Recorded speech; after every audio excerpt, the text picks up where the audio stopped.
Nggak cuma skincare, doa juga bikin glow up. Pernah nggak sih ngerasa doa itu kayak rutinitas aja? Bangun, doa, mau makan, doa.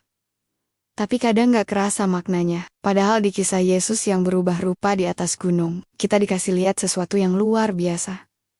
Doa itu powerful banget. Yesus lagi nggak nyembuhin orang, nggak khotbah, cuma doa dan wajahnya berubah.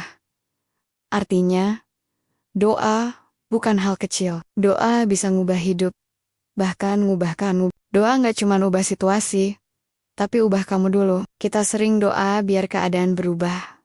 Tuhan, tolong ubah dia. Ubah pekerjaanku.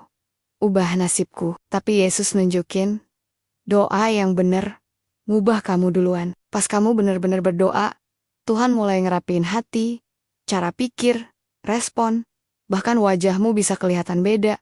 Lebih tenang, lebih damai, lebih berisi. Doa bukan tentang kabur dari realita, tapi nguat buat hadapin realita. Doa itu bikin hidupmu bersih dan kuat. Waktu Yesus berdoa, pakaiannya jadi putih berkilau. Simbolnya jelas. Doa itu nyuciin, bukan cuma dari dosa, tapi juga dari pikiran kotor, kepahitan, iri, atau rasa takut yang gak perlu. Yesus pernah bilang, berdoalah supaya kamu jangan jatuh dalam pencobaan. Artinya, doa itu bukan pelarian, tapi perlindungan. Semakin kamu doa, semakin kamu punya kekuatan buat bilang enggak ke hal-hal yang ngerusak hidupmu.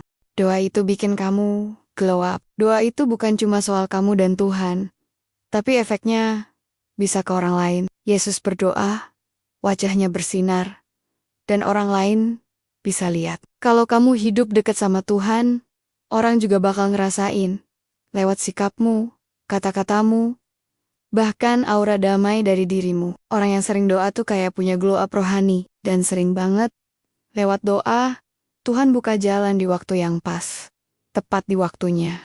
Nah, kalau kurang doa malah bikin kamu tertidur secara rohani. Pas Yesus lagi doa, murid-murid malah ketiduran. Dan akibatnya, mereka kelewatan momen kemuliaan Yesus. Itu juga sering kejadian sama kita. Kurang doa bikin hati tumpul. Nggak peka sama yang Tuhan lagi kerjain. Kita jadi gampang salah fokus, salah ngomong, bahkan salah nilai orang. Intinya, kalau nggak doa, kita bisa ngomong banyak, tapi salah arah. Yuk, jadikan doa gaya hidup. Jangan doa pas butuh aja. Karena orang yang sering ketemu Tuhan, lama-lama bakal mirip sama Tuhan. Dan itu kemuliaan yang sejati. Amin.